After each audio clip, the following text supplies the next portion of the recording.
Selamat pagi ibu bapak, kakek nenek, dan saudara-saudaraku yang baik. Ketika kita bangun di pagi ini, ada yang tubuhnya sehat, ada juga yang justru masih terbaring sakit.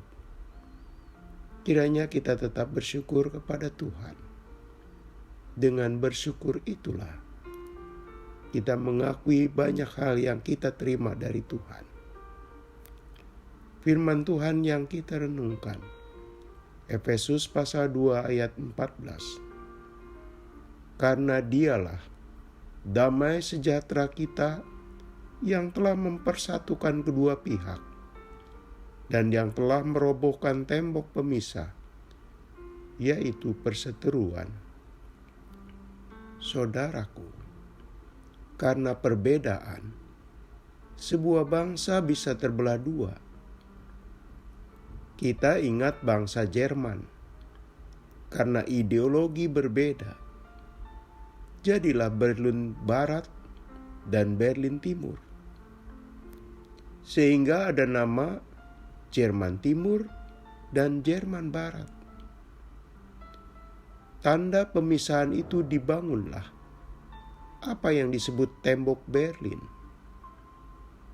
Barulah pada 9 November 1989, tembok itu diruntuhkan. Bangsa yang sekian lama terpisah itu bersatu kembali. Ya, tembok merupakan lambang pemisahan. Peristiwa pemisahan tidak semata-mata dialami sebuah bangsa, melainkan itu juga yang dialami manusia dalam relasinya dengan Allah. Tembok itu tercipta karena keberdosaan manusia. Sejak manusia jatuh dalam dosa, relasi antara Allah dan manusia tidak harmonis. Sejak itu berdirilah tembok yang tebal dan tinggi. Syukur kepada Tuhan Yesus, tembok pemisah itu telah diruntuhkan. Runtuh bukan lantaran pukulan martil atau alat berat, melainkan Yesus Kristus yang berkarya. Karena pengorbanan Kristus, perseteruan berganti suasana menjadi damai sejahtera. Saudaraku, salah satu fenomena alam yang luar biasa di Kalimantan adalah sungainya yang amat lebar. Saya yakin perenang profesional pun akan mengalami kewalahan jika diminta berenang menyeberangi sungai-sungai di Kalimantan. Tetapi persoalan terpecahkan dengan adanya jembatan. Jembatan itulah yang mempertemukan antara tepi sungai yang satu dengan tepi sungai yang lain. Lantaran jembatan, dua wilayah dipertemukan. Seperti itu pula Tuhan Yesus berkarya. Setelah tembok diruntuhkan, maka jembatan relasi diciptakan.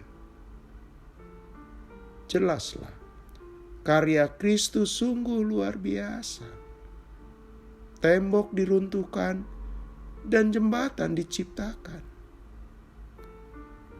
Saudaraku, jika Tuhan Yesus telah meruntuhkan tembok pemisah dan menggantinya jembatan, sebaiknya kita pun meneladaninya. Jangan malah kita membangun tembok baru, baik relasi antar manusia dengan Allah maupun antar manusia itu sendiri. Ketika dalam kehidupan gereja terbentuk kelompok-kelompok kecil yang merusak keutuhan persekutuan berdasarkan faktor tertentu, atau di tengah masyarakat ada kecurigaan dan prasangka atas mereka yang berbeda suku, agama, dan keyakinan. Jelas, itu pertanda tembok baru sedang dibangun. Bagaimanapun saudaraku, kita menghindari terbentuknya tembok pemisah yang di dalamnya ada perseteruan, konflik, dan ketidakdamaian. Justru yang harus kita bangun adalah jembatan. Di sana berarti ada keharmonisan dan hidup bersama dalam damai. Maka jiwa kita tentram, pikiran kita pun jernih. Lain halnya kalau relasi disharmoni, permusuhan, konflik, itu semua sangat menguras emosi. Jiwa tidak tenang, pikiran kita kusut. Itu ketika terjadi pada saat relasi kita dengan sesama terganggu. Karena itu, janganlah berseteru dengan teman, saudara, orang tua, apalagi dengan Tuhan. Sebaliknya, saudara, kita menjaga jembatan relasi yang harmonis, sehingga pikiran kita tenang, emosi kita tentram, dan seluruh diri kita tidak terkuras kelelahan oleh karena konflik atau permusuhan. Mari kita tanamkan, ambisi kita adalah damai. Damai itu berdampak pada perasaan kita, sekaligus mempengaruhi kebugaran dan kesehatan kita. Saudaraku, marilah kita berdoa.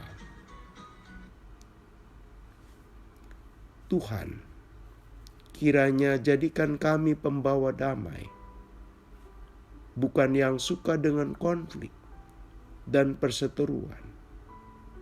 Kiranya tercipta di lingkungan keluarga, gereja, dan masyarakat.